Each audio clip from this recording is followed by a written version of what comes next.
Hello there, my name is Martin Henley. This is the Effective Marketing Content Extravaganza. And if you're new here, you won't yet know that I'm on a mission to give you everything you need to be successful in your business.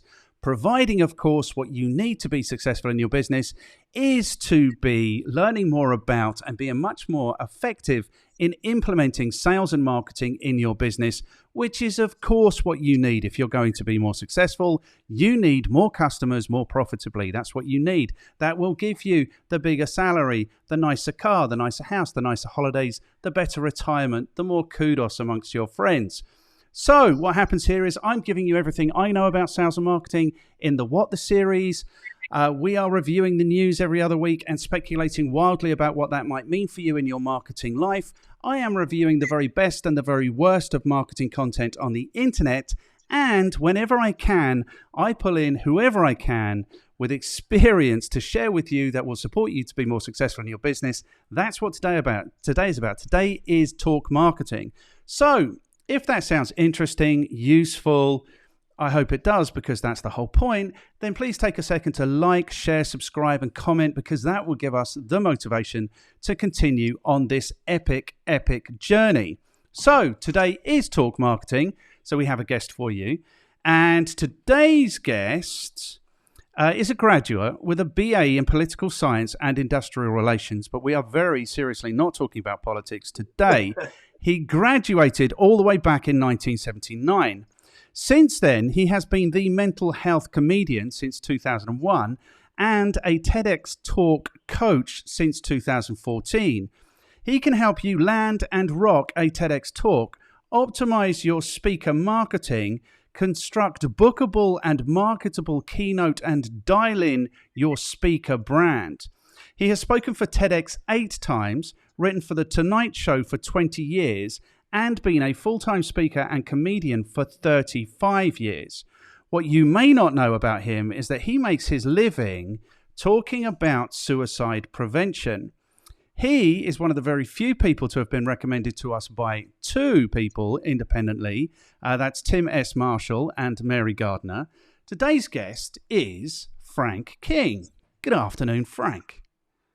Yes, it is actually afternoon here in Eugene, Oregon, and I often find myself other places in the world because I work as a stand-up comedian, occasionally on cruise ships, and time zones drive me crazy. Anyway, I've actually been to, especially on the other side of the world, on the other side of the international daytime, and I had to buy an app that would give me my time at home, my time where I was. Otherwise, I'll lose track. So it is afternoon here in Oregon. And we have struggled to come together for that reason, I think. I am also on a very different time zone to you. It's morning where I am, but we made it work in the end, Frank. And now you actually know that this is a podcast chat that we're going to have. Yeah, that's right. Well, I was communicating with you when I was on the ship. I was on a cruise last week doing stand-up, and they have what they call high speed. And it was like you and I got every other word of each other's conversation. So I was a little confused as about why we were getting together. Yes. Well, it's because I think you have something of use to share to my audience who are looking to be more successful in their business. I think that's why we've got together, and everyone knows why we're together now. So I think that's really cool. You're quite an interesting person, I think, in that what you will learn about me, Frank, is I am just a bag of issues. So we're not going to struggle to fill this 75 minutes. If we address a minuscule percentage of my issues, we will have done well. I've got an issue, Frank, with... now, this is confusing because they talk about hyper-personalization. I've got an issue with people who get on LinkedIn and they talk about very personal things in their lives that go on, and you talk about the most personal thing that could possibly go on in your life, which is this thing of suicide. Yep. So I don't think it's confusing because they call hyper-personalization where, I don't know, you write someone's name on your T-shirt and they get their name on when they see your video. We're not talking about that. We're talking about something else. This idea of suicide is fascinating to me. And this idea of marketing yourself as this super personal thing. And I've watched your clips and I've seen you put a photograph up of yourself and you say, this guy keeps trying to kill me. There's something really interesting in this. And there is something, I know we're not talking about politics. We're not going to talk about the regular politics. There is something political about suicide. I don't know if you're familiar with this. When I did my politics degree, I did my dissertation on Albert Camus. And he suggests somewhere that suicide is actually the last measure or the only meaningful measure of the effectiveness or the appropriateness of a society. Like if suicide rates go up, it's a judgment of the society. I'm saying a lot. You tell me, where are you coming from with this? And how have you found it being so personal in your message? That's kind of what I'm interested to know. Well, that is why I believe I'm successful as a suicide prevention speaker, is because I get on stage and I'm vulnerable. And vulnerability is very attractive, especially in a male. Men tend not to talk about things mental and emotional or even physical. I mean, men tend not to reach out for help. That's why in the U.S., 8 out of 10 suicides at this point in time are men. Because the way I was raised was big boys don't cry. And that's unfortunately means they don't reach out when they're struggling with mental issues or even physical issues. You know, I've had friends who passed away from prostate cancer and colon cancer. And I would imagine that those men probably never had a PSA test for the prostate or a colonoscopy. And these things are easily treatable if you catch them early, but men tend to neglect themselves physically and mentally, and they don't reach out for help. And so seeing a guy on stage, myself, talking about how I have 2 mental illnesses, depression, major depressive disorder, and something called chronic suicidal ideation, and talking about I've come close enough to killing myself, I can tell you what the barrel of my gun tastes like. Spoiler alert, I did not pull the trigger. And then sort of poking fun at myself. A guy came up to me after a keynote recently, a friend of mine, and he never heard me say out loud, I didn't pull the trigger. So he goes, hey, man, how come you didn't pull the trigger? And I go, hey, man, could you try to sound slightly less disappointed? So that's where the humor is. That's where the comedian comes in with mental health speaking. It's not jokes, nothing to joke about with suicide, but funny personal anecdotes, things people have said to me, didn't realize what it sounded like until I pointed it out, that kind of thing. So I think the secret of my success is that hyper-personalization, that getting on stage, because what happens is, even though one person dies around the world by suicide every 40 seconds, hardly anybody talks about it unless you bring it up. And just the mere mention of depression and suicide out loud elicits amazing responses from many people whom I've just met. When I do my talk, I do a general Q&A at the end, and I say to the audience before the Q&A, look, if you have a question or a story you want to share, and you don't want to share it with everybody during Q&A, I'll hang out an extra 30, 45 minutes. I'll take those individually. Sometimes 2 people line up, sometimes 10. And the conversations usually start like this. Frank, I've never told anybody this. I give them permission to give voice to these feelings and experiences. And I think that is life-saving, because they've been sitting on it, because people with mental illness tend not to. I didn't come out as mentally ill until I was 52 in my first TEDx. My wife had no idea. My family, my friends, nobody knew that I was depressed, suicidal, and I came that close to killing myself.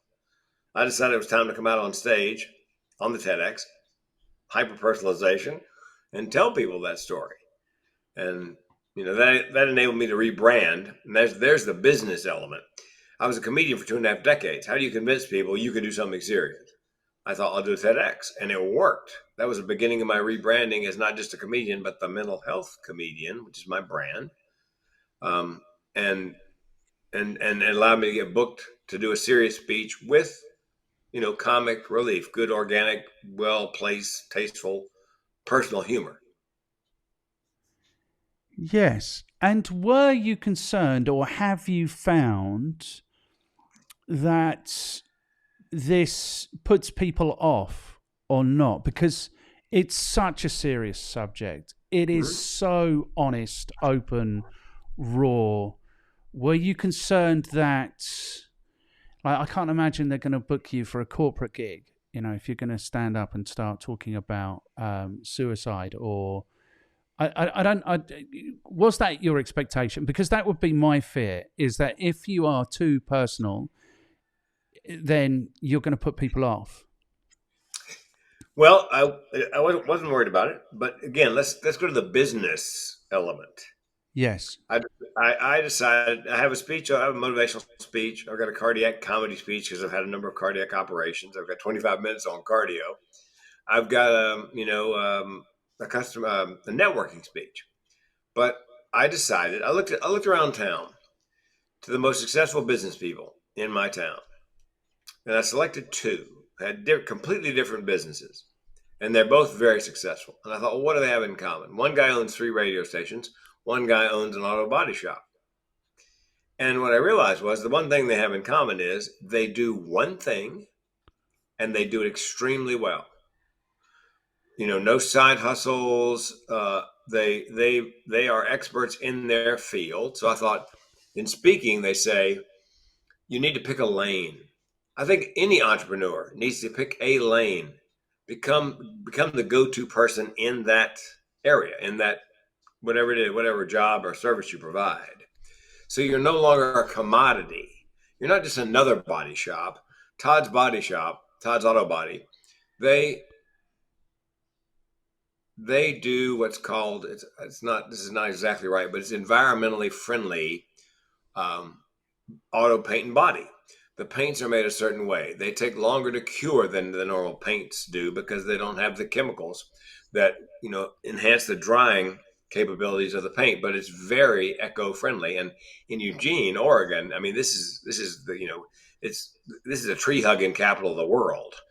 So that's a very popular feature of Todd's business. So he is, if you are into all things environmental, and you have an automobile accident and you want your car fixed and you want them to use environmentally friendly products, you're going to see Todd. And John Malkay, 3 radio stations. He's been doing radio since he was a teenager. He eats, sleeps, breathes, and So I mean, he is really good at it, and so people seek him out. So I decided I would have to pick a lane. That'd be suicide prevention speaking, just suicide prevention speaking. That's it. If you want to hire me for the others, fine, I'll take your money, but I don't market anything but that. Now, here's the second step, and I think people forget this. You have to decide who are your ideal clients. Who is willing to pay Todd's Auto Body, more money for environmentally friendly paint? I mean, you have to figure out who those people are. And, well, in Eugene, they're everywhere because it's just an environmentally friendly city.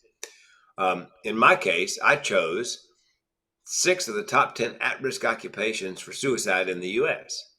For example, construction. In construction in the U.S., 1,000 people die by accident every year. 5,000 die by suicide. You are 5 times more likely to jump off a building than you are to fall off a building if you're in the construction industry. So again, I selected, and I got 5 more groups like that where they got a really high rate. So I don't have to convince them suicide prevention is a good idea. They know that. When they come to me, they're just trying to decide which suicide prevention speaker they're going to pick. Makes marketing easier, makes my SEO easier. If I put in suicide prevention speaker agriculture in a search, in an incognito search on Google, I'm going to come up on the first page. On the suicide prevention speakers dental, I've got 4 listings on the first page. I've got at least 1 listing in all my 6 industries on page 1 Google, because I'm become that guy. I've become beginning to be the expert, the thought leader, and so that's I think. But whatever business you're in, pick a lane and own it, and then pick your ideal clients, people that are willing to pay you for what it is you do. And just a handful, rather than spray and pray marketing to everybody, pick a half a dozen handful of clients. Seth Godin, marketing guru, says, pick the smallest viable group of people that can support what you do. Don't market to everybody. Just market to the people who are willing to pay you what you want them to pay you. And all I do in the speaking business is associations and corporations. And not only do they hire me, but they hire me because I've got the lived experience, gun in my mouth, suicide prevention training, and the comic relief. They come looking for me because it's a very difficult, dark topic, hard to digest. But when you add that personal comic relief makes it far more palatable, digestible. So, but I think the business advice is A, pick a lane. B, pick your ideal clients. Don't market to everybody. Brilliant, genius, excellent. I'm glad you put me straight then, Yeah, well, because they pay me $7,500 for a 45-minute keynote. So fantastic. not only not only do they hire me, and I'm getting ready to raise my price, um, because again, you need to draw a line in the sand as to what you're willing to work for. One Yep. of my clients for TEDx coaching has a and speaker. I do TEDx coaching and speaker marketing. He's a financial advisor, and he decided one day he wanted more free time with his family. So he tried to figure out and did how big an account, how much money would a client have to have? Pick a minimum amount that a client has before you'll work with them. And he did the math and he realized if the only clients he worked with had $500,000 or more to invest, that he could spend a lot more time with his family and a lot less time in the office. And he's gotten to the point where he has 83 days off a year, not including weekends. He calls it a lifestyle practice. Make your practice fit your lifestyle, not your lifestyle fit your practice. And I think that's, you have to, at some point, and now I said to him, what do you do with the guy who's got $499,000? Well, he said, Frank, I don't turn them away. I have friends in the business who they would be delighted and they're good and they're happy to take a guy with $499,000. You're going to ask me about books later on. If you don't mind, I'll give you one right now. It's Michael Port, P-O-R-T, Book Yourself Solid. He says you should only be working with people. Imagine you owned a high-end bar and there's a velvet rope and you only let certain people pass the velvet rope. Your ideal clients for that bar. That's how your business should eventually be. The only people that get past your velvet rope are your ideal clients. You refer everybody else out. So again, that'd be the third piece of business advice. Pick your ideal clients and serve them. Get to the point where you're only serving them and referring everybody else out. Brilliant. You are hitting all the points here, man. You really are. And I think, you see, my concern with these people who do this personal, talk about themselves, who are overly personal, let's call it that. It's not, hyper-personalization is a different thing, but are overly personal because they call them engagement posts. So they will strategize, I'm going to pepper my posting activity with these engagement posts. So overly personal, and because it gets engagement. But the way I see it is, if they were able to talk more usefully about the value that they add in the world, they wouldn't need to rely on that. That's the way I kind of feel about it. So it upsets me a little bit for that one reason. It feels to me like they are leaning on this thing that people know works, but I don't think is particularly tasteful, because they can't talk meaningfully about the value they add in the world. You have smashed through that because you've gone all the way through the most personal thing and come out delivering value in the world. So I'll applaud you for that. And on LinkedIn, I market one thing, and it's not my speaking. It's my TEDx coaching. Because I think on LinkedIn, you should market one thing. It always worries me when I pull up somebody's profile and they do 6 things. I don't want to hire somebody to do one of those 6 things who does 6 things. I want to hire somebody who does the one thing I'm looking for. You want to join the conversation in the client's mind. I'm looking for a financial advisor, not a financial advisor and a Bitcoin trader, and and a part-time podcast host, and yes, exactly. Yes. I want the expert, the thought leader. And on TEDx, I think the personal post, there's a place for that. Facebook or Twitter or Instagram. I decided that I was doing a poor job on all 5 platforms. Why not pick one platform and go deep, not wide? Again, that'd be my 4th piece of business advice. Go deep, not wide. So I let everything. I still have a presence on Facebook and Facebook and Twitter and so forth and so on. But I rarely post. The only place I post any content is LinkedIn. And I mean, I post a video on Mondays, a video on Wednesdays, text post on Tuesday, text post on Thursday. And each one of those is simply educational. No pitch, no sales, no personal stuff. It's a minute to 3 minutes on how you land a TEDx. Sounds like this. Hey, somebody asked me the other day, can anybody do a TEDx? Absolutely anybody can do a TEDx. Should anybody do a TEDx? Probably not, and here's why. So it's 2 or 3 minutes of that, and the text post, very similar, 1,000 characters, just tips on getting a so every post I post is tips, educational material on how to get it.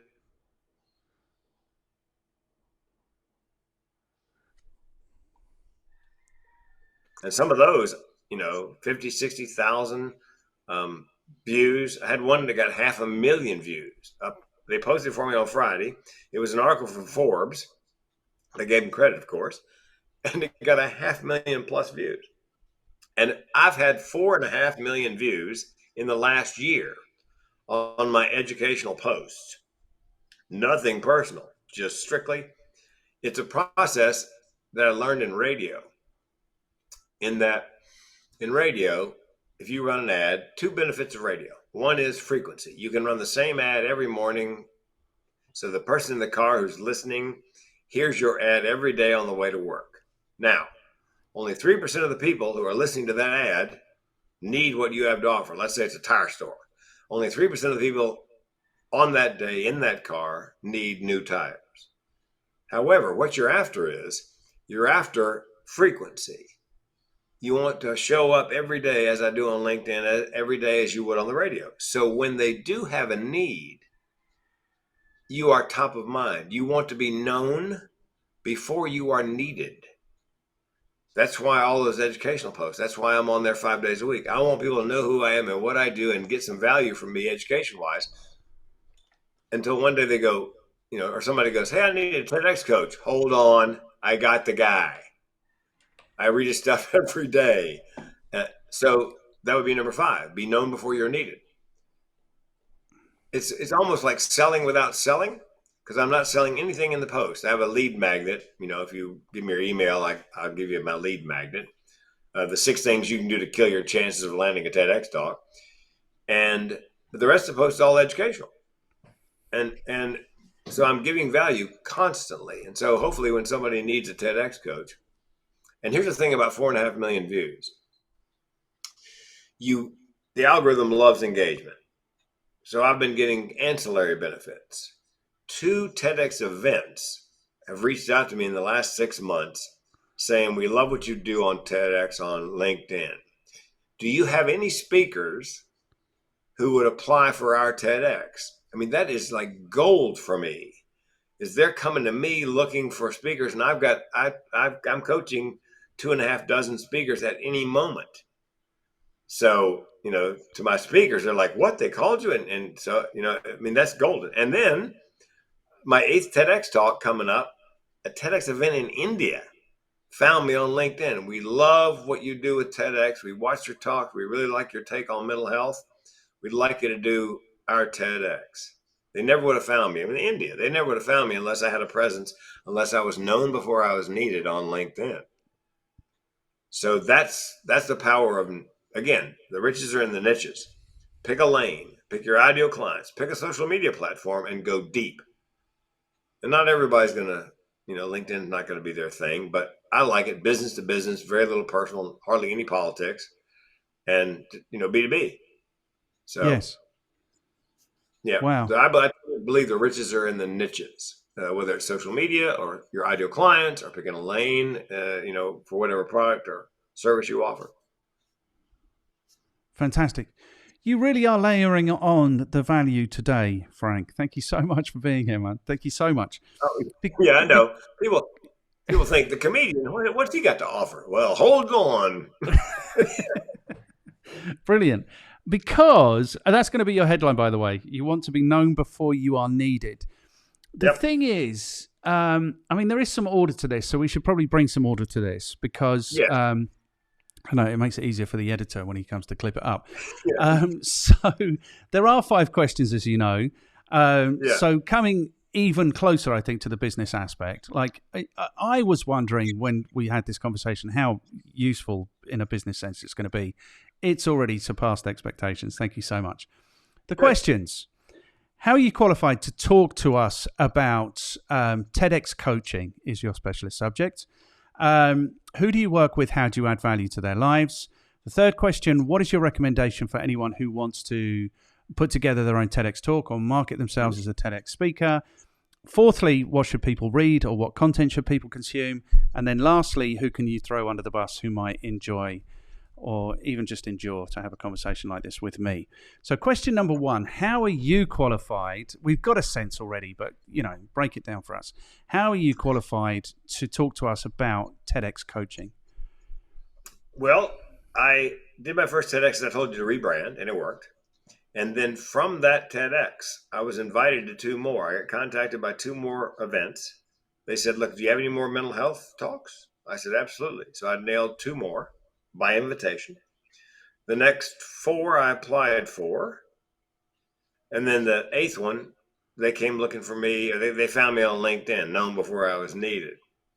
So that's I think, and nobody else on the planet has 8 TEDx talks. Now, Bill Gates has 8 TED talks, but he's Bill Gates.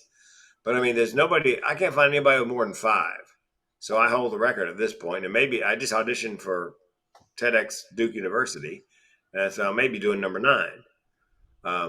So that I bring. And what I discovered in the TEDx process was the first hurdle is the TEDx event gets a couple hundred applications. And if I'm on the selection committee and I got to go through a couple hundred applications, I'm not looking for the first reason to give you an audition.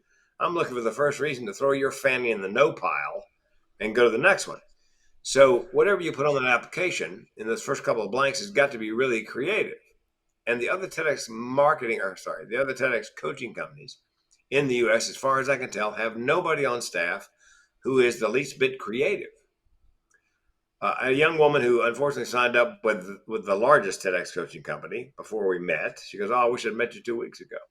She applied 80 times, 80, nothing. I said, "Well, send me your application. Let me see what you're putting in the blanks." And they helped her create the information for those blanks, and there was nothing wrong with it. I's dotted, T's crossed, grammar's good, but there was nothing sticky or creative about it in the least. So again, you've got to capture the attention of the person who's scrolling through application after application after application. So I said, "Amy, can I monkey with this?" So I monkeyed with it, and within 5 applications, she got TEDx Beacon Street, Boston, because I made it sticky and creative. I've had 2 TEDx's where I didn't have to audition because they liked the title and subtitle so much. They said, "No, you're on." My favorite, and the one I've ever gotten standing ovation for, was called "Mental Health and the Orgasm: Treat Your Depression Single-Handedly." And, and if you're scrolling through applications, you come across that, chances are you're going to read the 3-sentence description. And it starts out like this: "Look, I love my iPhone, but I got to tell you, it's my second favorite handheld device."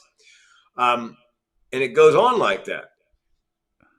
So you got to get their attention. That was what I realized. So I wrote jokes for the Tonight Show, late night TV, for 20 years. I've been a stand-up comedian for 37. I believe the title of my 8th TEDx talk is "I'm Not Broken, I Was Made This Way." I think my creativity and imagination are simply the flip side of my depression and thoughts of suicide. Same brain, same wiring. I can teach you to do stand-up. I can teach you to perform it. I cannot teach you to process the information the way my brain does.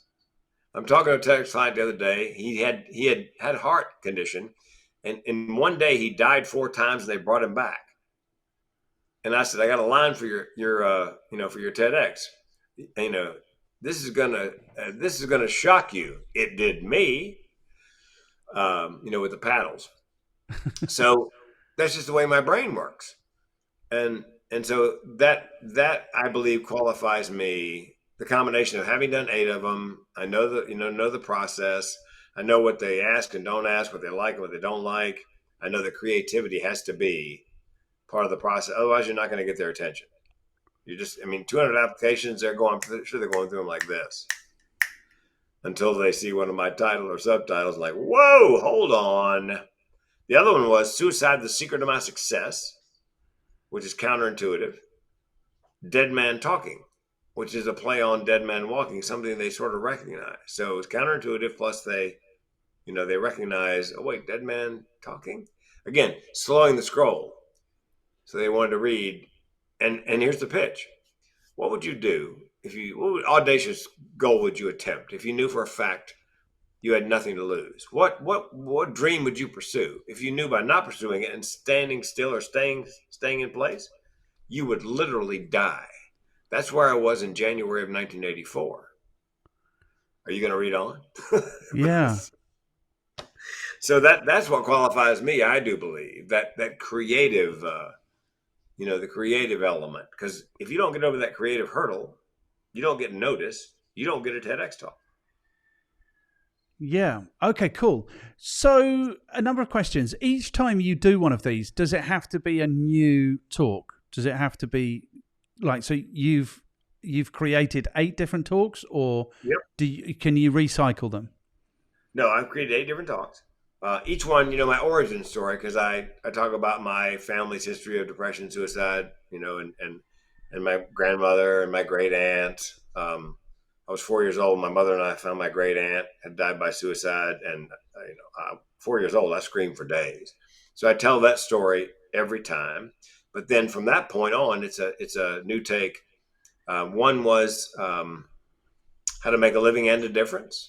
It's a really rich area in New York called Scarsdale. And they wanted to impress upon the young people at the high school that money isn't everything.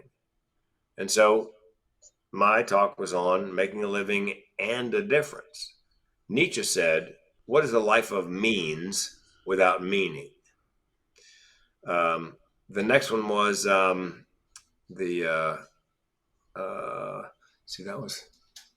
did one on mental benefits, the evolutionary advantages of mental illness. I did one, Suicide, the Secret of My Success. I did one on masturbation. So each one, the reason the orgasm, because it has a lot of mental and physical benefits. Lowers cortisol, raises oxytocin, and on and on and on in terms of mental and physical. And it's safe, effective, free, and it's a great part of anybody's self-care plan. So that was the idea there. And then I'm Not Broken, I Was Made This Way is the last one, where I say, look, I don't think I'm, look at all the people who are famous, infamous, rich, whatever, who are living with a mental challenge. Probably the most glaring example right now is Kanye West. Politics aside, he is a musical genius, one of the musical geniuses of his generation, unfortunately. But he lives with bipolar disorder. I said, unfortunately, I wish he were more of a PR genius. He'd still have endorsements. But that's the idea, is that, again, I don't think I'm broken. I think mental illness is a duality. I'm sorry. Yeah. It's a combination of mental illness, mental ableness. You treat the mental illness and you wrap your arms around, energize, and celebrate the mental ableness. And that's what that's what I've done as a career, is, turn my pain into passion and purpose. Wow. Okay, brilliant. So I think so because you're a TEDx speaker and coach, I think the real acid test is how you are able to coach these people and how successful you've been at that and the success that they've enjoyed. But we'll come to that in question 2. What I'm interested to know, because I don't know, is, I've got a sense, but I don't really know the official answer. Like, what is the difference between a TED talk and a TEDx talk in terms of format, in terms of audience, in terms of outcome? What is the actual difference? A TED talk is once a year in Vancouver, British Columbia, 3 to 7 day speaker, fest. And Elon Musk, Bill Gates, Brene Brown, Al Gore, big time speakers. And some people you don't know just had a really good idea. like Simon Sinek and Start With Why. It was a brilliant TED Talk. So I had no idea who he was before I saw him do a TED. Now TEDx, X signifies local. There are 1,200 plus TEDx events around the world. One of my clients just did one on American Thanksgiving on that day in Great Britain. Of course, they weren't celebrating Thanksgiving, but it was on that day. She flew over the folks. A sophomore in high school did a TEDx in Great Britain. Brilliant young woman. So that's the difference between a TEDx and a TED. Now, as I mentioned, Bill Gates has 8 TEDs because he's, well, Bill Gates. I've got 8 TEDx's, but nobody else on the planet, I don't think, has that many. Okay. And so is that the ambition for you? There has to be a point where you, if you are the record holder for the greatest number of TEDx's, you have great ideas. I mean, you have great ideas. Just the way you position things is amazing. Like you are 5 times more likely to throw yourself off a building than fall off one is genius. You know, it's genius. So is that the ambition for you? Is there a likelihood, do you think, that you might get up on a TED stage? On the TED stage? I don't think so. Because the TEDx people don't like me. The TEDx people or the TED people? TEDx people. Right. Well, you know, same organization. Each TEDx is organized individually in that community, but everything that goes up on YouTube is approved by TED.com, you know, the big TED. Yes.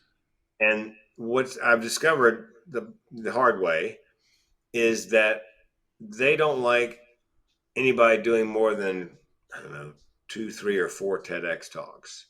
That's not the point, they say. They say, you know, it's to give everybody an opportunity. Oddly, ironically, they would tell you in the next breath, you know, it's not about the person, it's about the idea. Okay, so it's not about the person, and I've got great ideas. They posted my first 4, and the 5th one they refused to post, and the 6th one and the 7th one they refused to post. And I think it's because I've gamed the system. I'm like a card counter in Vegas at the blackjack table. It's not illegal, but it's frowned upon. I figured out a way, obviously, to game the system to get the TEDx's for me and for my clients. They don't know. I mean, you know, there's no connection. My clients don't mention my name when they do a TEDx. I don't, you know, you did what? Who's your coach? What? But I've gamed the system and they don't like it. To the point where after they didn't record my 5th one, my 6th one was virtual, so I've got a bootleg copy. My 7th one, I offered to donate a videographer and camera to the event, knowing, and I said, look, and I'll pay for it, and you can have all the raw footage, which will make everybody else's final product that much better. But of course, what I was thinking was, I hired them. I'm going to get a copy of my video. I can't put it on YouTube, but I can put it on, you know, Vimeo. So, and sure enough, they refused to post it. It's a good thing I hired the videographer because they only had 1 camera there at the event, and they forgot to start it on the 5th speaker. If my guy hadn't been there, nobody would have known that poor kid ever spoke. Yes. But yeah, I mean, so I have to, you know, I have to get a boot. I had to spend $1,000 to get a bootleg copy because I know they're not going to post it. So I'll never do a TED Talk, I don't think, unless, you know, I figure out how to create, you know, nuclear fusion in a bathtub or something. I'm not popular with the TED folks. Yeah, but so you say about Simon Sinek, like amazing talks. Like every time I've seen him speak, they're always amazing talks, but they are very niche. You know, it's leadership. You know, and that is whatever the percentage, point something of a percent, like actually leading in businesses. Whereas, like you say, your topic is addressing like mental health. We have a pandemic of mental health issues now. You know, suicide is huge. So you're talking about something, I would say, that is much more broadly relevant, also super specific, but much more broadly relevant and useful. And it's a shame, I think, in lots of these organizations, there is this politicking that goes on,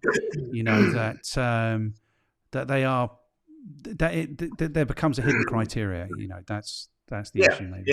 because it's an idea worth spreading, and they tell you in Yep. all their literature it's not about the person, but they don't like professional speakers, and I never make any bones. I don't lie or cover up the fact that's what I do for a living. When Yeah. I submitted to TEDx Duke, I sent them my speaking sizzle reel, and it highlights very briefly like all my TEDx talks, with logos and whatever. And I'm on stage in that sizzle reel on 3 or 4 different TEDx venues, and I send them my comedy sizzle reel. Um, it's so they know I'm not trying to hoodwink the local committee. No. If they're willing to roll the dice and book a speaker and hope they post it, then it's not really my decision. So Yeah, and the thing is, what is the thing about that is that those guys, the local guys, just want to put on a great show. They want people to come and be wowed, yeah, So, yeah, it's interesting and unfortunate, but unfortunately, the way of the world that these things become politicized. There are yeah, hidden agendas, and that's unfortunate because I honestly, I would prefer to see you up there than Bill Gates. I'll be honest with you, yeah. Well, or and Elon and Musk. my goal in life is to save a life a day, and I, those TEDx talks go around the world, and I've had notes, comments from people around the world on the TEDx. Some guy in Scandinavia, 40 years old, lovely wife, darling daughter, 8 years old, and miserably depressed, and thought he was the only person in the world that felt that way. And then he stumbled on one of my TEDx talks, Yes. and he said, you gave voice to everything I was thinking, and now I know I'm not alone. And I wrote back and I said, listen, I think you should, when you're comfortable, share the fact you're depressed with people you know, love, and trust. Let them be there for you to support you. Tell them how you can be helped when you're in that place. So I mean, it's therapeutic for me knowing I'm helping people around the world who stumble on my talks. You know how many people commit suicide each year in the United States? 47,000, 48,000. 47, up from 46,000 in 2020 to 47,646 in 2021. One every 9 to 11 minutes. And that, by the way, does not include opioid deaths. That's another 100,000 plus, because with opioids, you never know unless there's a note whether they die by suicide or accidental overdose. So they keep Yes. those separate. Oh my God. And do you think this is societal? Do you think that we live, or do you think that this is because you're saying, you're suggesting there's history of this in your family. Is it societal, or is it an, what am I asking? Is it genetic? Is it nature or a nurture? Is it genetic or is it situational? And the Yes, answer is yes. The answer is yes. It runs in both. my family, in my DNA. But a lot of it is situational. One of the reasons 8 out of 10 are men is, and those men are mostly 45 to 54 years old Caucasian men, and a lot of them blue collar. And what's happened is, with the loss of manufacturing jobs, people think all of them went overseas. Only 10 or 15% went overseas. The other 80 to 85%, 90% were lost to AI and robotics. Men tend to tie their self, they identify by their job, their self-worth by their job. And if, let's say you graduated high school, went to trade school, started working in a manufacturing plant, worked your way up to shop steward, good middle class wages. And you're doing that one day, and the next day it's gone. If you're not that shop steward, if you're not that guy anymore, who are you? And that can begin what they call a downward spiral into what they call deaths of despair. They're 45 to 50 years old. That's all they've ever done. They had stature, they had respect, they had, they identified with their job.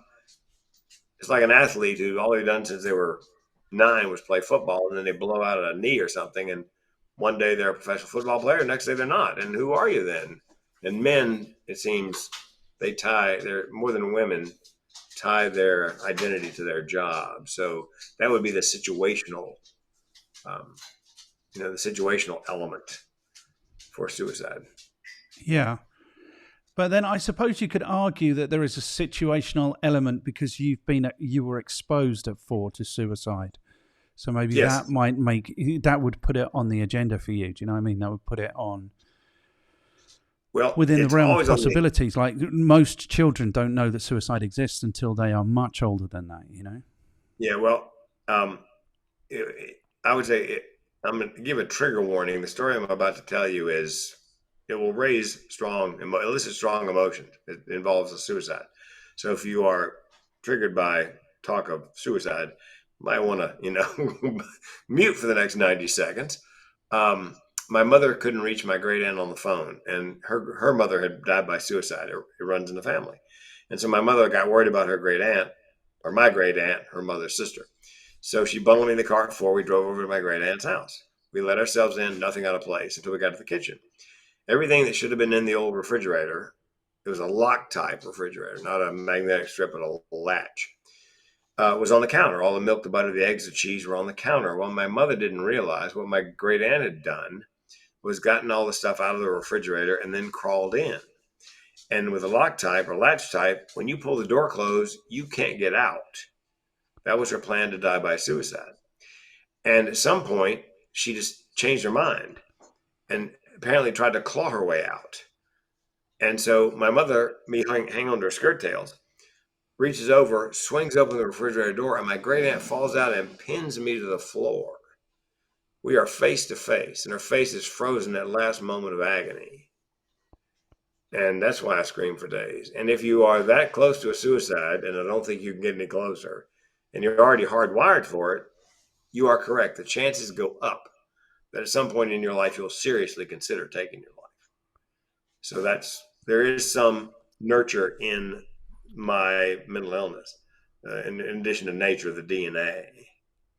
And I have a condition called chronic suicidal ideation, which is relatively rare, meaning an option of suicide for me is always on the menu as a solution for problems large and small. And when I say small, I tell the audience, look, my car broke down a couple of years ago. I had 3 thoughts unbidden. 1, get it fixed. 2, buy a new one. 3, I could just kill myself. That's chronic suicidal ideation. The upside of that, telling that story, is every time I've spoken since 2014, there's been at least one person in the audience who has that. And they don't know it has a name. They think they're just some kind of freak and all alone. A young woman came up after my show, one college show, and said, your keynote made me weep. So how did it make you weep? She goes, you know the story about the car? Get it fixed, buy a new one, kill yourself. I said, yes. She goes, I've been having those thoughts all my life. I didn't know that had a name. I thought I was just some kind of freak and completely alone. When I heard you say that out loud, I realized for the first time in my life that I'm not alone, and I wept. That's the power of being vulnerable and telling a story and sharing my story. And I feel like George Bailey, It's a Wonderful Life, that movie, because I think I've been shown what people's lives might be like if I weren't there to simply reassure them they're not alone. And it's one of the reasons I don't kill myself, because I thought if I kill myself, perhaps people like her would never have a chance to hear me speak and reassure them, and I'd end up taking a lot of those people with me. So that's one of the reasons I don't take my own life. Man, you are an inspiration. You properly are. And that is, I mean, a fantastic motivation, really. And the world's lucky to have you, man. Really lucky. Well, that is a horrific story, a really horrific story. It was, well, I'm all about turning pain into purpose and passion. And and I didn't think I had anything to tell the world, because I always wanted to make a living and a difference. And here's another book. I read a book by a woman named Judy Carter called The Message of You, Turning Your Life into a Money-Making Speaking Career. And I went into the book thinking I got nothing. Halfway through, because she kind of walks you through the process, find your heart story. And halfway through the book, I thought, oh my God. The fact that I've come so close to killing myself, 2 mental illnesses, got more nuts in my family than in a squirrel turd. If I just got some suicide prevention training, I could keynote. That's how I turn the pain into passion and purpose. 800,000 people a year. And TED are keeping you from this message from the world. Yeah, that's right. Because they don't quite fancy that is actually. We need to start a petition to get you on the TED stage, man. That's what we need to do. I'm going to start the movement right here. Okay. So, do you want the good news? Yes, let's have some good news. Yeah, the good news is I think you're eminently qualified to talk to us about coaching around TEDx. Oh, okay. So you've passed hurdle number 1. Oof. I know it's tense, isn't it? One day I'm going to have to tell somebody, no, you're talking absolute shit. I'm going to end things here. Well, and I got to tell you, occasionally, only once actually, and I knew it was going to happen. A psychiatrist came up to me and he goes, "What qualifies you to talk about suicide prevention?" And I said, "Because I can tell you what the barrel of my gun tastes like." I said, "You're a psychiatrist. I could go to college and learn everything you know. You will never know what I know." Yes. And that's what qualifies me. Wow. It's such an important issue. 800,000 people a year, they reckon, commit suicide. 800,000 people a year. And 1.4 million in the U.S. think about it seriously. And 800,000 people in their lives. And like you say, we don't even know which other deaths are suicides that don't go down as suicide. Yeah, the opioid. Unless they leave a note, you wouldn't know. Okay. All right, cool. Let's move on to question number 2. Question number 2, who do you work with? How do you add value to their lives? And I mean, you've given us a sense of this, but you can kind of, again, nail it down for us. I fancy myself as a TEDx speaker. How can you help me, Mr. King? Well, first thing we do is we figure out what your passion is, because passion is one of the key elements to a TEDx. Here's a third book. I'm sorry to give the books in advance. It's called Talk Like TED by Carmine Gallo. Talk Like TED. He watched 500 TED Talks or something, and he boiled it down to 9 things he believes are in every great TED or TEDx. Wow. And number 1 is passion. Number 2, humor. Number 3, a surprise for the audience. And I when I coach my clients, I like to be there to be a dramatic moment in the talk, a surprise for the audience. When I have a keynote, and if they say you're only going to do 15 minutes, rather than a PowerPoint, I have a countdown clock. Big red letters, big red numbers on the screen. And I walk out and I go, here in the United States, 47,000 people die by suicide. That's roughly 1 every 15 minutes. And the tech at that point starts the countdown clock counting down. So they can, the audience can see the countdown clock on the screen.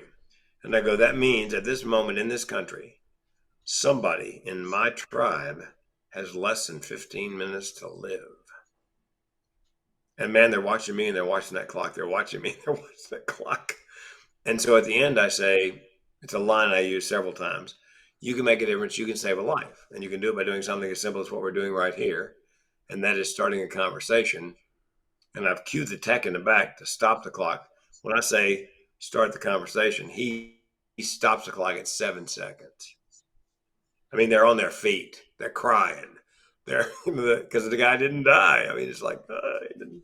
So, but that's one of the things that I think needs to be in a good TEDx talk is that. So I look for people who are passionate about something. Young woman called me. Frank, I want to talk about customer service. Can't help you. What? Can't help you. Are you really that passionate about customer service? Now, I said, if you said to me, Frank, I want to talk about the power of empathy in customer service. Now, that I can sell. So you have to be passionate about it. If you're not passionate about it, because it's hard to be inspiring if you're not inspired. So that's the first hurdle. Find out what you're passionate about. Most people have more than one, so we try to figure out the one that's, they're most passionate about and is most marketable to a TEDx committee. And I work, unlike the other TEDx coaching companies, They do one-on-one Zoom, and everything else is group Zooms. I do an hour a week with my clients. They have an hour of my time every week. We fill out a couple of applications every week, talk about speaker marketing. And my program, unlike the others, is like the marital vows, marriage vows, till death do us part. We work on getting you a TEDx until you get one, or we both die trying. So there's no tail end on it. We just keep working, which they seem to like. So that's the kind of person, passionate, is willing to work on it until we get it, likes working one-on-one rather than, filling out forms and being in group Zooms. I don't have any forms to fill out. I don't have a workbook. We brainstorm every week. And that's my, either you like that, process, or if you're big into filling out forms, and having a workbook, I'm not your guy. So, but that's the people I'm looking for. They're willing to work, as I work. Okay. And to what extent can you engineer both the talk and the like you with what we've established are your particular skills and talents? Mm-hmm. To what, like, how successful are you at taking people and actually getting them on the stage with their TEDx talk and delivering a useful, interesting, worthwhile talk? Yes. I think probably worked with 36 or more people, and 2 of them out of the 36 have yet to get a TEDx talk. Some have 2, one has 3, and I don't charge extra for the second and third TED talk. I'm yours until you run out of ideas. I generally pull it out of them because it's in there, and I spend a lot of my time editing and rearranging things. They write the script and then I edit it, and I might move things around or take out things that don't move the narrative forward. I help them add that dramatic element, that surprise for the audience. As a young woman I was working with, she has a story. She was a very successful dentist, lost her practice, found herself in her basement standing on a stool with a noose around her neck. And her cell phone rang, her smartphone rang. It was one of her patients who needed her. So she got down off the stool and back into her life. So what we're going to do when she gets to the talk is we're going to have a stool on stage. And it's going to be far enough away that we know it's not for water or any other purpose. And she's not going to address that stool at all until she gets to the point in her story where she talks about finding herself in the basement. She crawls up on the stool. She mimes that she's got a noose around her neck. And from backstage, somebody hits a sound effect, and it's that classic iPhone ring.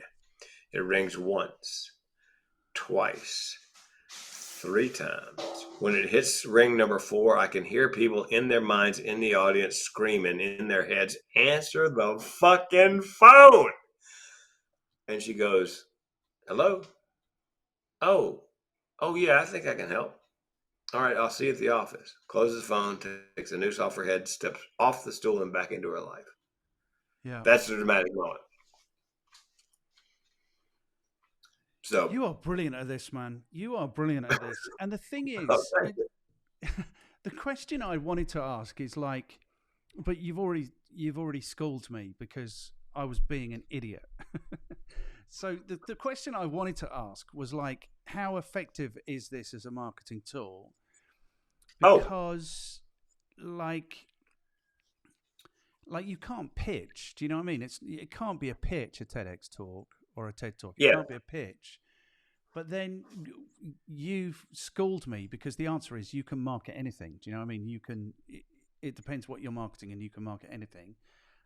So that kind of answers the question. And in the way, sorry, I'm getting shouted at from downstairs. I'll just be a second. Okay. I'm on a call, Dewi. I'll be done in about 20 minutes.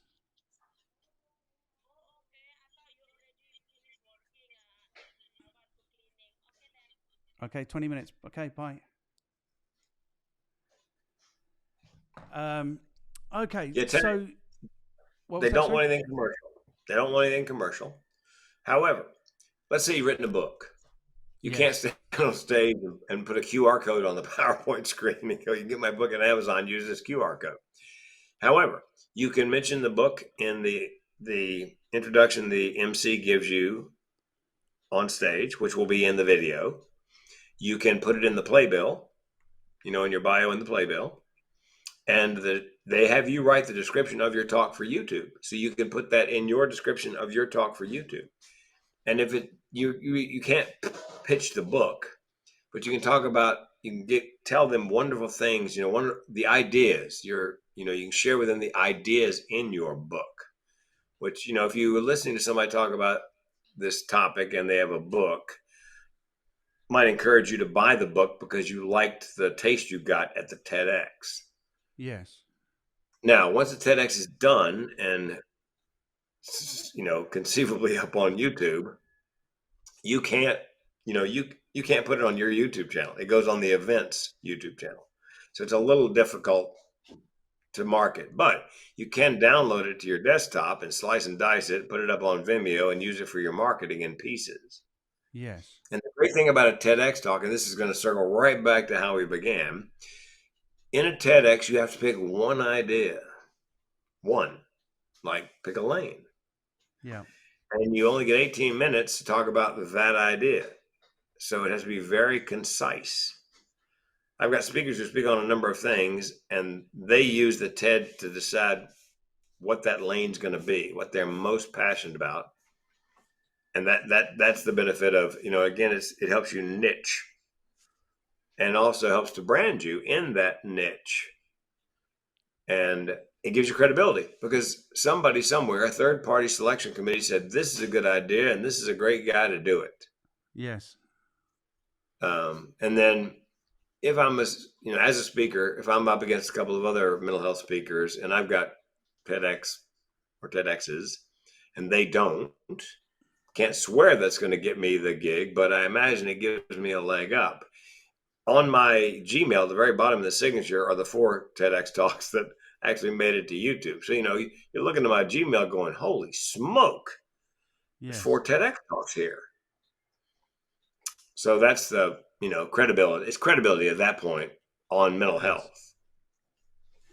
Yeah. And I suppose the answer to my question is it doesn't really matter, because what you are doing is bringing value to the world, like you clearly are in your talks, and so maybe that's more important than marketing yourself. Like you say, there is very clear, obvious credibility. It makes you more marketable. But I suppose that's much less important in your case, because what's much more important in your case is that the message gets out to the world, that, yes, that this is an issue and it's an addressable issue and we can all be involved in.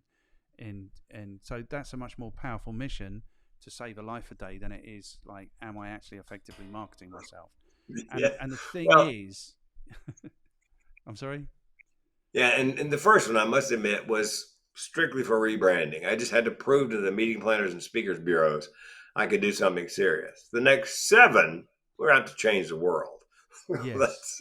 Yeah. And I think the thing is, at that point, if what you're doing is seriously adding value to the world, then it will find its place, it will find its market, and so it's almost like a secondary or third benefit, then that's fine.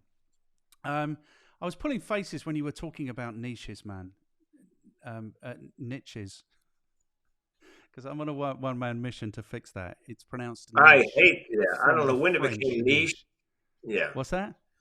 I don't know when it became niche, but yeah, niches. It became niche when it originated in French.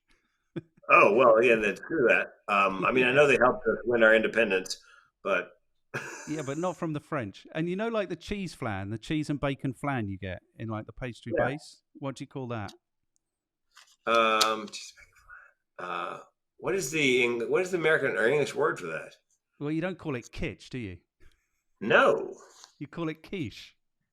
Quiche, yeah, exactly. French. So C-H-E in French is she, like that. Niche. Oh, okay. Quiche. All right. Good.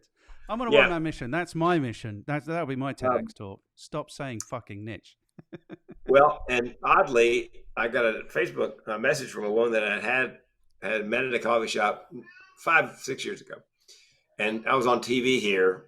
It's suicide season, holiday season. So I did a local TV interview. And she saw me and she goes, Frank, do you remember when we went to the coffee shop?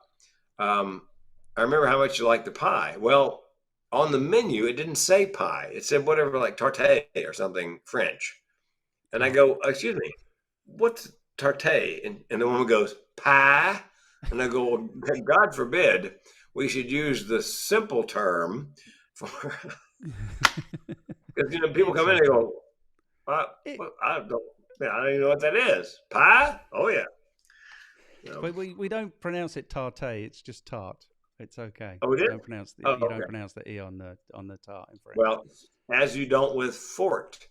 Everybody Exactly. nowadays has forte, but it's just Yeah. fort, but nobody knows that. Okay. Good. All right. Excellent. I am here to civilize the colonies. That's what I'm here doing. Hey, man, I'm telling you, I am as well. Millennials, if you Oh. listen to them, they hate consonants. It's not important. You know what's important is the other T in important. It's not Mitten or Clinton or I mean they hate T's. Yes. And D's. It's a podcast. No, it's a podcast. What is with you people? Sorry, my mother's an English teacher. Good. So we are vocabulary pedants as well. That's good. Yes. Okay. So it feels like we're probably going to run over by a couple of minutes. Is that cool? Have you got somewhere that you have to be? I Okay, got no cool. life.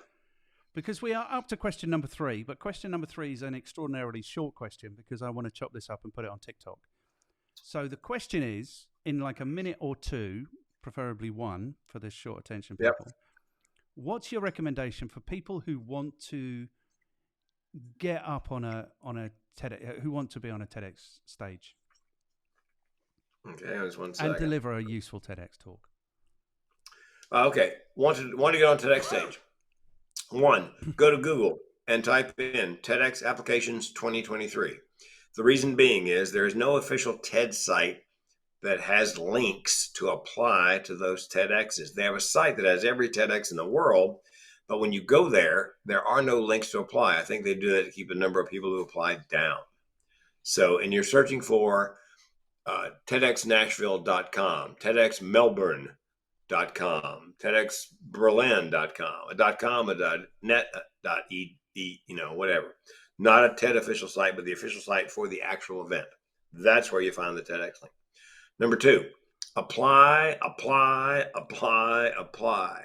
People tell me, I applied a couple of times at TEDx's in my neighborhood. I've never done a TEDx I didn't have to fly to. So apply everywhere you would consider flying to. Number 3, be creative in your application. Be creative in the title or subtitle or elevator pitch or whatever they ask you first. Make sure it's going to catch their attention. It's a marketing pitch. Number 3, prepare for the audition. And they're always going to ask you 2 questions. 1, great idea. What are you going to teach the audience? Make sure you have a list of learning objectives in your mind or on a piece of paper because they're going to ask you that. 2, let's see your research. You quote a fact or figure, you need a link to a legitimate source for that number or that fact, or you don't go up on YouTube. They're terrified of junk science. 3, they're going to assign you a volunteer coach. Do what the coach says. But remember, when you get on stage, they put that microphone in your hand. You can flex it a little bit. And if they ask you for a 90-second video, don't give them 91. 240 characters, don't give them 241. They're looking for a reason to believe you cannot follow directions. And try to make your idea fit the theme of the talk. About 75% of them have a theme. So when you answer those questions on the application, answer in such a way that leads them to believe that it fits their theme. And I think that would be, and you can buy legitimate views. If views are your thing, I've got a client who had 12,000 views the first year, went to a friend of mine in Australia who actually can get you legitimate views. He now has 1.1 million views.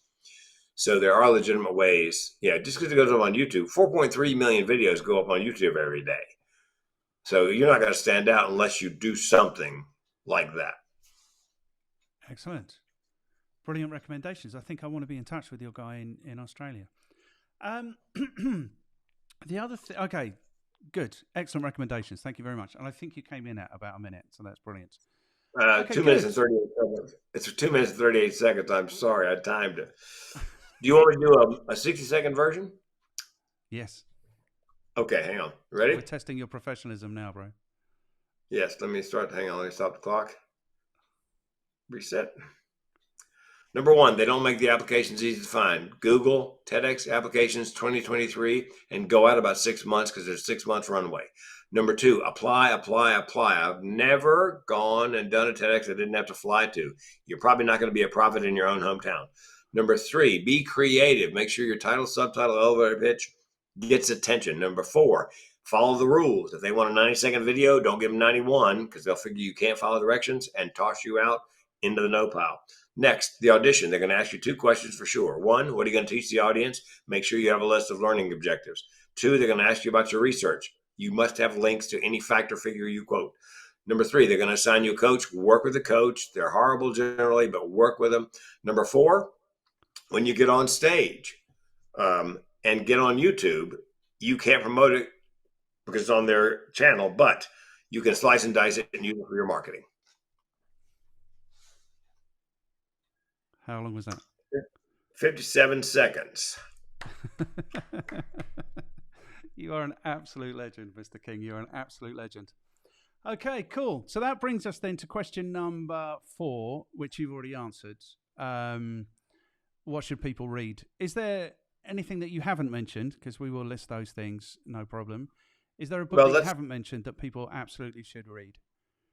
Let's see. Well, let's review Judy Carter and The Message of You, Carmine Gallo and Talk Like Ted. And what was the third one I mentioned? Did I mention a third book?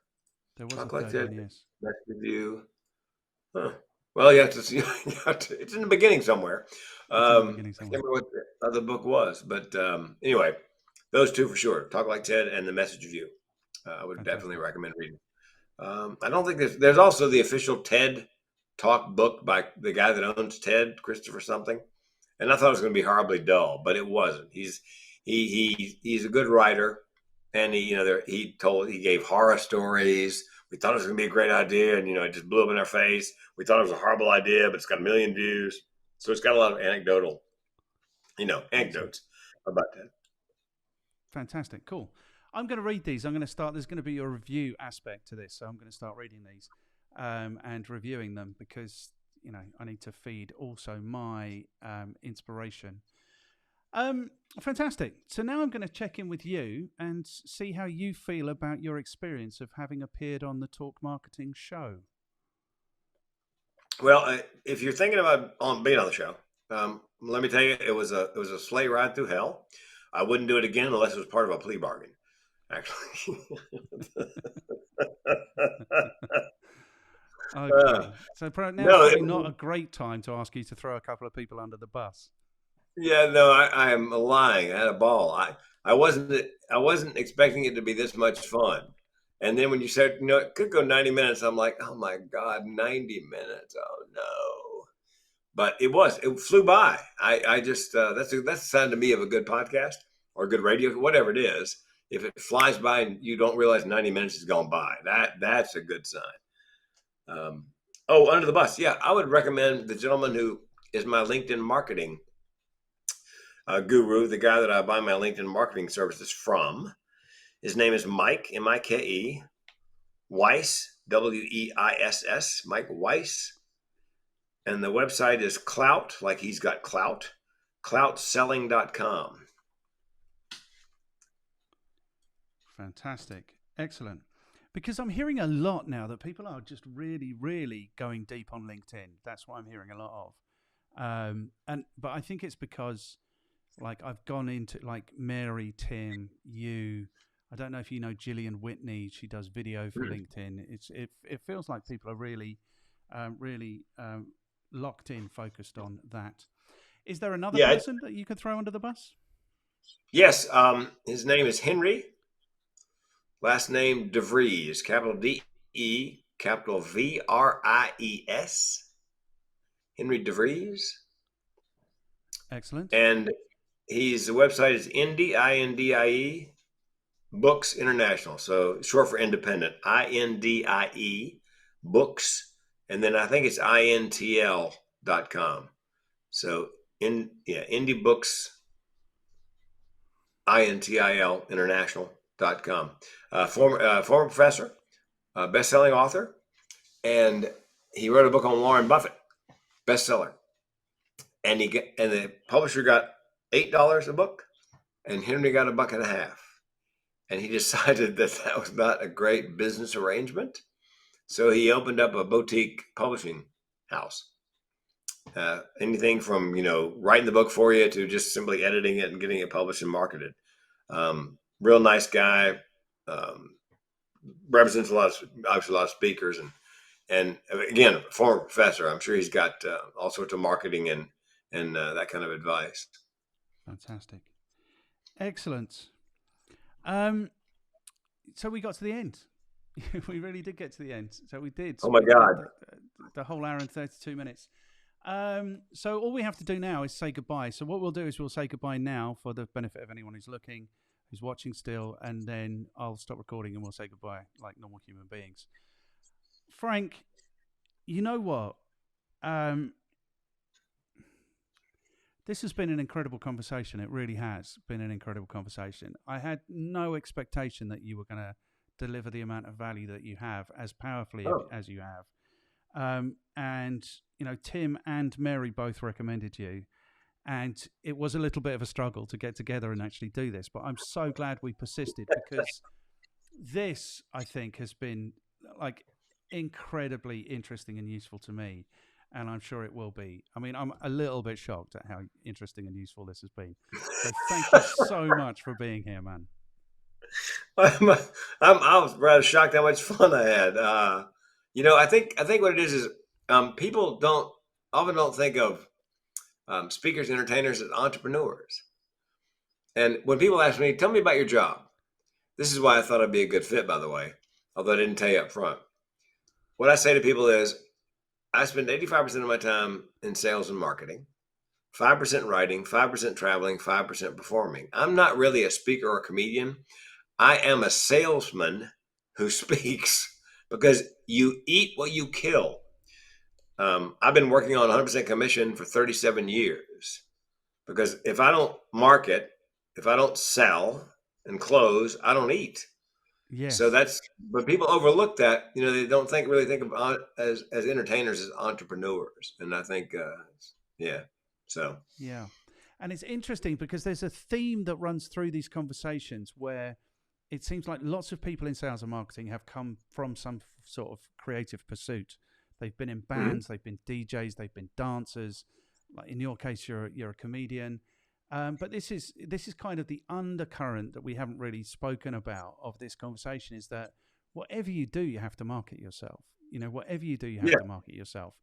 And so, I'm glad you are out there in the world marketing yourself, man. And I want to say this for the benefit of anyone who's watching, and for you, if there's a time where you could use a conversation with someone, my contact details are all over my website, my email addresses, all of those things. So if there's a time that anyone needs to speak to me, if I know you or I don't know you, I don't care. If there's a time where you really need to have a conversation with someone, I'm 100% here to have that conversation, because I think that's really important. Well, and I'll tell you why. And also during every keynote, I put my phone number up on the screen, my cell phone. And I tell people, look, if you're suicidal, dial the suicide prevention hotline. If you're just having a bad day, call a crazy person. Here's my cell. And people reach out. Yes. And here's the good news, since we talked about suicide. 8 out of 10 people who are suicidal are ambivalent. 9 out of 10 give hints in the last week leading up to an attempt, which means the vast majority of people want to be saved and can be saved. And to your point about, just pick up the phone and give me a call, you can make a difference. You can save a life, and you can do it by doing just exactly what you offer to do, and that is having a conversation. Yeah, 100%. I think that 100%. Good. I've had a thoroughly enjoyable, useful hour and a half, man. Thank you so much for being here. Can I give you one more business tip to leave with? You've given us too much already, Frank. What is it, Frank? What else can you do for us? Something else I learned from radio. If you're looking for a customer, client, you need to join the conversation in the customer's head. Yes. And my sales manager, when I did a little radio one summer, I wrote copy, I sold ads. She said, Frank, when I was a kid, there was a commercial for preparation aids for hemorrhoids, and it starts like this. If you're suffering from hemorrhoids, well, anybody who's not suffering from hemorrhoids tunes out at that moment. But the people who are suffering from it, they're leaning in. You have Yes. just joined the conversation in their head. I need to do something about these hemorrhoids. So make sure whether it's your website. Well, I have a website for suicide prevention speakers. It's mentalhealthcomedian.com/agriculture. A woman called me an agricultural group. How'd you find me? Typed in suicide prevention speakers agriculture. And so, and of course I came up. She said, Frank, it was really freaky. I'm on your website. I'm on your homepage, and it starts like this. I bet you're here because you've been tasked to find just the right suicide prevention speaker for your agricultural event. She said to herself, how does he know that? Because I'm joining the conversation in the meeting planner's head. And that's no matter what you're selling, whatever, and how it's your website or your radio ads, TV ads, Facebook, whatever ads, you need to join that conversation. Answer the question that the consumer is asking themselves.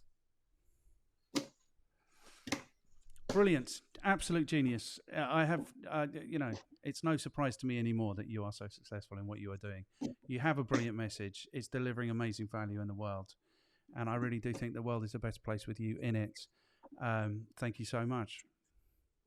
And you know what? We may have saved a life today. You never know. Let's hope we did. Let's hope we did.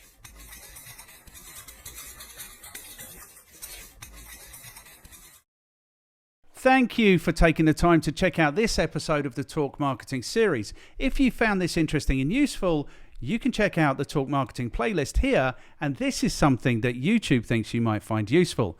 And if you haven't yet, please take a second to like, share, subscribe, and comment, because that will give us the motivation to continue on this epic journey.